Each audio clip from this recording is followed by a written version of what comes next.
कृष्णाजी मिसाळ आणि 2023 मध्ये झालेल्या पोलीस उपनिरीक्षकपदी माझी निवड झालेली आहे। सुरुवातीपासून सांगते की मी माझं 20-21 वर्ष मी चंद्रपूरला राहिलेली आहे।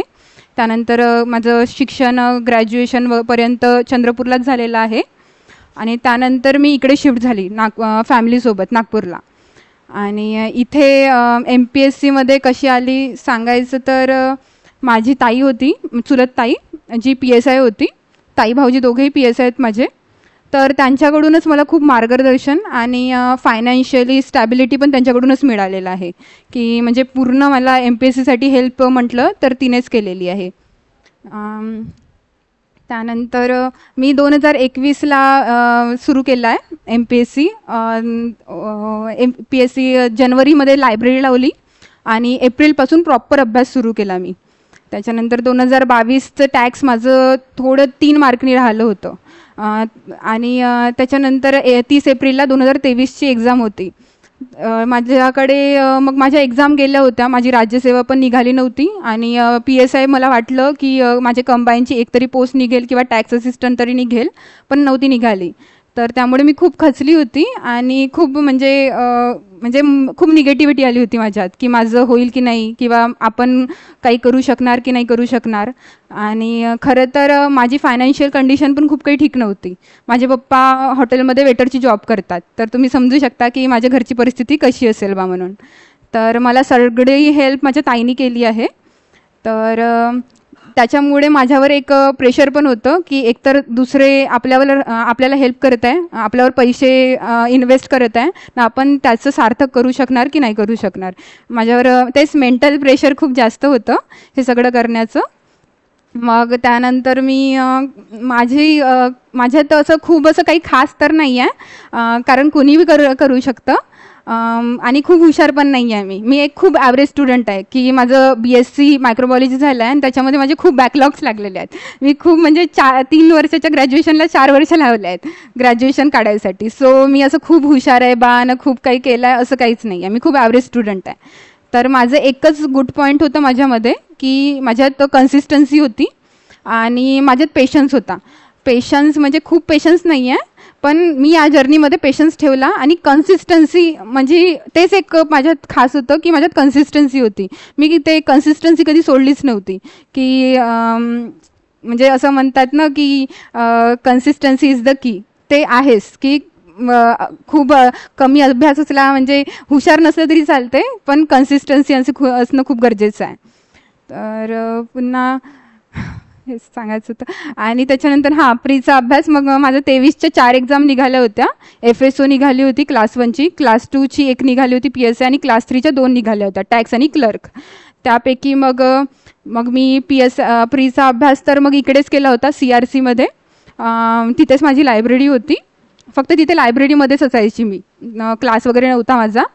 आणि माझ्या पप्पाचं सांगायचं, माझे घरी आम्ही 4 लोक आहोत, आई पप्पा लहान बहीण मी। तर माझे पप्पा मला नाही का त्यांनी घरच्यांची पण माझी खूप हेल्प झाली आहे या सगळ्या याच्यामध्ये। माझे फ्रेंड सर्कल त्यांची पण खूप हेल्प झाली आहे मला, फायनान्शियली पण त्यांनी खूप सपोर्ट केला आहे, मेंटली पण। सो या सगळ्यांमध्ये मला सगळ्यांनी खूप हेल्प केली आहे, माझ्या फ्रेंड सर्कलनी, माझ्या फॅमिलीनी, रिलेटिव्हजनी पण म्हणता येईल की माझी ताई दादा वगैरे सगळ्यांनी। सो माझं एकट्याचंच नाही आहे, या सगळ्यांचंच आहे। आणि तसंच माझी प्री निघाली। मग मेन्सचा अभ्यास मी तिकडे दिगोरीला केला माझ्या घराकडे, तिथे लायब्ररी लावली। आणि मी सकाळी म्हणायचं तर मी सकाळी 7 वाजता जायची आणि रात्री 10 वाजता यायची। खरं तर कोणी एवढा अभ्यास करू शकत नाही सकाळी 7 वाजतापासून 10 वाजेपर्यंत, पण त्याच्यामध्ये आपलं जेवण, थोडंसं टाईमपास, संध्याकाळला थोडंसं बाहेर निघणं अर्ध्या तासासाठी, त्याच्यानंतर थोडंसं अर्धा तास झोप घेणं, हे सगळंच इन्क्लूड होते। कारण कंटिन्यूमध्ये कोणीच अभ्यास करू शकत नाही, आपलं डोकं तेवढं, ब्रेन एवढं स्थिर राहू शकत नाही, ते खूप चंचल असते। त्याच्यामध्ये असं बहुत सारे थॉट्स येतात, मग ते निगेटिव्ह असू दे पॉझिटिव्ह असू दे कोणत्या पण। आणि मग आपण सतत आपलं अस्थिरच असते मन थोडंसं, तर त्याला कंट्रोल करणं पण खूप मोठी गोष्ट आहे। सो हे असते। त्यानंतर मेन्सचा अभ्यास मी तिकडे केला आहे आणि मेन्समध्ये मला माझं एकच ते छान झालं की मला मराठी इंग्लिश खूप चांगल्या प्रकारे जमलं। मराठी इंग्लिशचाच मी खूप चांगल्या प्रकारे अभ्यास केला आणि मला तिथे 100 आउट ऑफ 85 होते.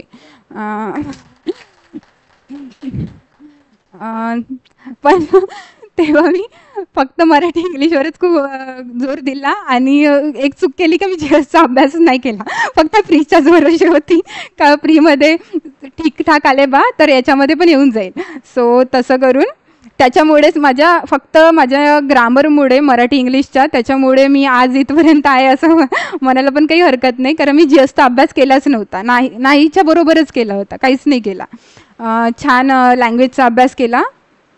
त्याच्यानंतर मग मी डाऊटमध्येच होती की माझी निघेल की नाही निघेल बा म्हणून. तरीसुद्धा मी फिजिकलचं ग्राउंड लावलं आकाश सरांकडे आणि ते एकच खूप चांगली गोष्ट केली, मी चुकून त्यांच्याकडे ग्राउंडमध्ये गेली असंच बघायसाठी ग्राउंड. आणि मला त्यांचं नावही नाही माहीत, काहीच नाही माहीत. फक्त मी सर असं ग्राउंड घेत होते, मी असंच बोलायला गेली. ते म्हटले की उद्यापासून ये. मी गेली आणि ते खूपच चांगली गोष्ट झाली. बरं झालं की मी दुसऱ्या कुणाकडे नाही गेली, आकाश सरांकडेच गेली. आणि तिथे पण माझी तेच गोष्ट मला म्हणजे हे झाली की कन्सिस्टन्सी. माझं ग्राउंड तर खूप शून्य होतं, म्हणजे जसं सरांनी सांगितलं ना, तर सिरियसली माझं ग्राउंड खूप शून्य होतं. त्याच्या आधी मी कोणत्या स्पोर्ट्समध्ये नव्हती, कधी खेळली नाही. 2 वर्ष सतत मी लायब्ररीमध्ये बसूनच यायची, फक्त सतत सकाळपासून रात्रीपर्यंत. सो माझी बॉडी पण फ्लेक्झिबल नव्हती आणि वेट माझं 61 kg होतं. तर ॲट दी एंड जेव्हा मी ग्राउंड दिलं तेव्हा माझं 53 होतं. एवढं माझं कमी सरांनीच करून दिलं. सो सगळं मी माझं फिजिकलचं म्हणजे ग्राउंडचं सगळं क्रेडिट मी सरांना देते. मी स्वतःचं डोकं चालवलं नाही त्याच्यामध्ये, फक्त सरांचं ऐकलं की सरांनी जे जे सांगितलं मी ते फक्त फॉलो केलं. तसं खूप भयानक मार खाल्ला, खूप शिव्या खाल्ल्या आणि पण सरांनी करून दिलं, माझ्याकडून करून घेतलं. मला स्वतःवर विश्वास नव्हता, पण सरांनी खूप चांगल्या प्रकारे करून दिलं. आणि आपल्याला वाटत असेल की 70% असंच असते, पण हां माझं इव्हेंट होतं, गोडाफेक होतं. किती होतं सर? 4 मीटर, 400 मीटर माझी रनिंग होती आणि लाँग जम्प होती. सो लाँग जम्पच हे सगळ्यात कठीण होतं, कारण लाँग जम्प करणं ते कसं असतं की लाँग जम्पसाठी वेट कमी पाहिजे आणि रनिंग चांगली पाहिजे. जोपर्यंत आपली रनिंग चांगली होत नाही तोपर्यंत लाँग जम्प जात नाही. सो माझी रनिंगच खूप चांगली करून दिली सरांनी. 400 मीटर माझं नाही का, जेव्हा मी ग्राउंड केली तेव्हा माझं 1:15 आलं होतं.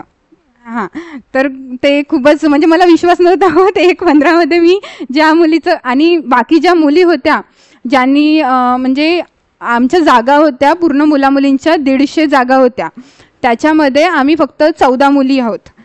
बाकी सगळ्या जागा खाली आहेत. सो हे फर्स्ट टाईम झालं PSIमध्ये की एवढ्या जागा खाली आहेत. सो का बरं आहे, कारण मेन्सला तर सगळ्याच होत्या, खूप जास्त होत्या, कारण 1/3चा रेशो असते. तर खूप मुली होत्या PSIसाठी फिजिकलसाठी क्वालिफाय, पण फिजिकल क्वालिफाय नाही करू शकल्या त्या. आणि याआधी सगळ्याच क्वालिफाय करू शकत होत्या, पण ते फर्स्ट टाईम होतं आमच्याच टाईमला की जेव्हा 70% क्वालिफाय होतं. त्याच्या आधी 60% होतं आणि त्याच्यानंतरही त्यांनी ते 60%च क्वालिफाय करून टाकलं, चेंज केलं क्रायटेरिया. आणि आमचंच ते खूप जास्त कठीण होतं. सो म्हणूनच फक्त 14 मुली क्वालिफाय करू शकल्या.